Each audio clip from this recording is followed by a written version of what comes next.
Good morning बच्चों। आज हम सीखेंगे पाठ 15 खरगोश और हाथी। दोनों एकदम ऑपोजिट है ना। खरगोश इतना सा छोटा सा और हाथी बहुत बड़ा। तो ये दोनों की कहानी आज हमें सुननी है और पढ़नी है। तो हम अक्सर क्या सोचते हैं कि हमसे जो छोटा होता है वो हमसे क्या होता है, कमज़ोर होता है। ऐसी हमारी सोच रहती है कि हमसे जो छोटा भाई है या छोटे लोग हैं, छोटे बच्चे हैं, वो हमसे क्या है, कमज़ोर है। तो हम उस पर वो दाग जमाने की कोशिश करते हैं। तो इसी के बारे में यहाँ पर बताया गया है कि जो खरगोश है वो कैसे हाथी को मज़ा चखाता है और वो कैसे अपनी सूझबूझ और समझदारी से खरगोश अपनी हाथियों से रक्षा करता है। और आप सभी लोगों ने पंचतंत्र की कहानी तो पढ़ी होगी। तो ये जो हमारी पाठ है वो भी एक पंचतंत्र की कहानी ही है। तो चलो हम इस पाठ को पहले समझते हैं।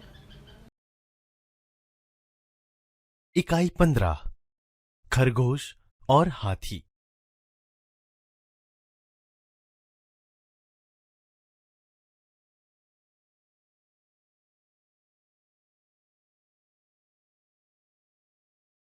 इकाई को सुनिए।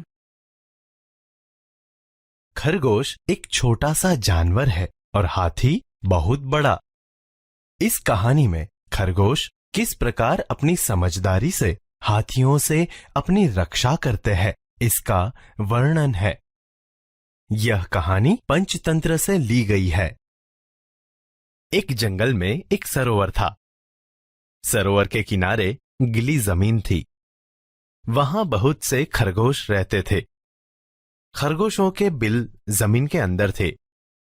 वे दिन भर इधर उधर कूदते रहते, नरम नरम घास खाते, रात को अपने घरों में सो जाते। वे सब बहुत प्रसन्न रहते थे। उसी जंगल में कुछ हाथी आ गए। हाथियों की झुंड में कुछ शरारती हाथी थे। वे अपनी सूंड से छोटे छोटे पेड़ तोड़ देते, पौधे कुचल देते। हाथियों के बच्चे खेल खेल में एक दूसरे से लड़ते। कभी एक छोटा हाथी नीचे होता, कभी दूसरा। हाथी पानी से बहुत प्यार करते हैं। वे सूंड में पानी भर भर कर नहाते, फिर सरोवर के किनारे मिट्टी में लौटते।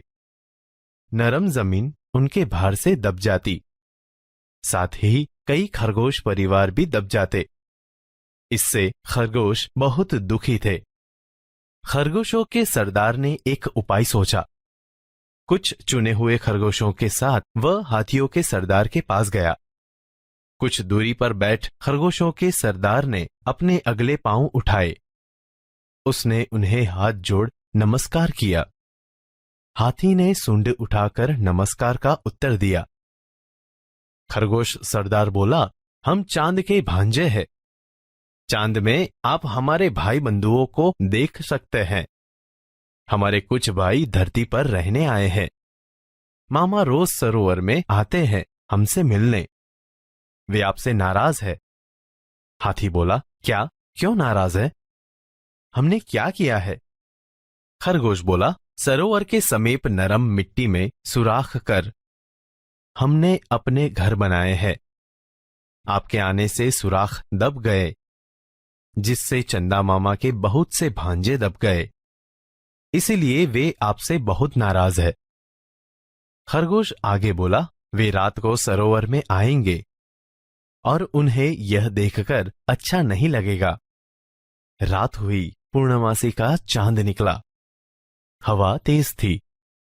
सरोवर में हल्की हल्की लहरें उठ रही थी। चांद लहरों के साथ साथ ऊपर नीचे हो रहा था। हाथी और खरगोश वहां पहुंच गए। खरगोश बोला, देखिए महाराज, चंदा मामा गुस्से से कांप रहे हैं। आप जल्दी यहां से दूर चले जाएं। लगता है मामा नाराज हो रहे हैं। हाथियों के सरदार ने अपने झुंड की तरफ देखा। सभी डर गए थे। सरदार ने अपनी सूंड ऊपर उठाई। सभी हाथियों ने ऐसा ही किया। अब सरदार बोला, चमकते हुए चांद को हमारा नमस्कार। हम अपनी गलती मानते हुए आपसे क्षमा मांगते हैं। आप हमें क्षमा करें। हम अभी दूसरे जंगल में चले जाते हैं। अब ऐसा काम नहीं करेंगे जिससे दूसरों को तकलीफ हो।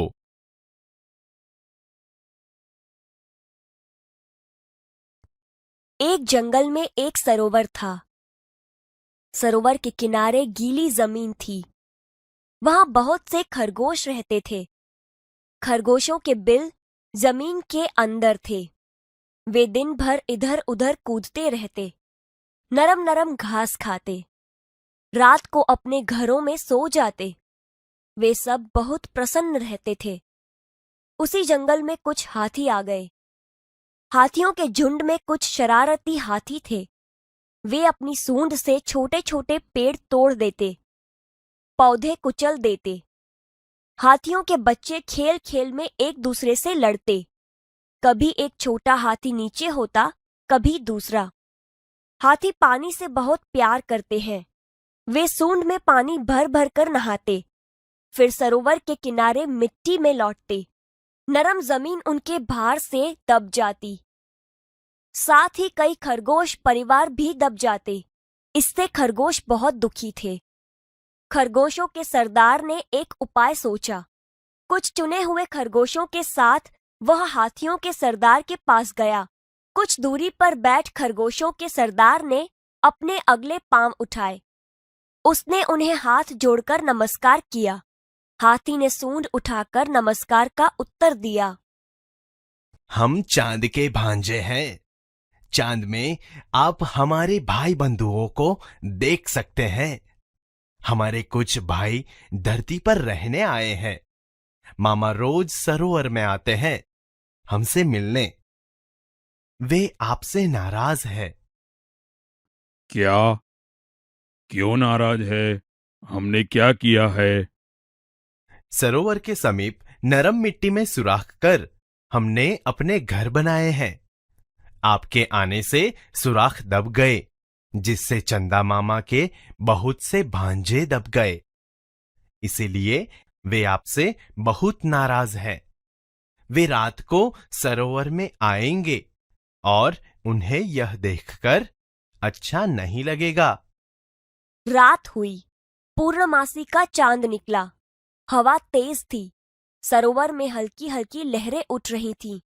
चांद लहरों के साथ साथ ऊपर नीचे हो रहा था। हाथी और खरगोश वहां पहुंच गए। देखिए महाराज, चंदा मामा गुस्से से कांप रहे हैं। आप जल्दी यहां से दूर चले जाएं। लगता है मामा नाराज हो रहे हैं। हाथियों के सरदार ने अपने झुंड की तरफ देखा। सभी डर गए थे। सरदार ने अपनी सूंड ऊपर उठाई। सभी हाथियों ने ऐसा ही किया। चमकते हुए चांद को हमारा नमस्कार। हम अपनी गलती मानते हुए आपसे क्षमा मांगते हैं। आप हमें क्षमा करें। हम अभी दूसरे जंगल में चले जाते हैं। अब ऐसा काम नहीं करेंगे जिससे दूसरों को तकलीफ हो। मैं आशा करती हूँ कि आपको ये कहानी समझ में आ गई होगी और आप सभी लोगों ने देखा कैसे खरगोशों ने अपनी रक्षा की। हाथियों को झूठ मूठ का बहाना बता के वो एक तरकीब बनाई और उसी तरकीब से खरगोशों ने अपनी रक्षा की।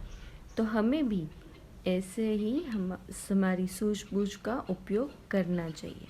तो आपको भी अभी जो फ्री टाइम है उसमें आपको ऐसी ऐसी कहानियाँ पढ़नी चाहिए और उसमें जो सीख मिलती है वो हमारे जीवन में लानी चाहिए। तो आज आपको होमवर्क में इसके जो शब्दार्थ है वो 2 टाइम्स अपनी नोटबुक में लिखने हैं और लर्न करने हैं। और साथ ही में ये कहानी पूरी आपको एक बार अपनी बुक से रीड करनी है। ठीक है? Thank you.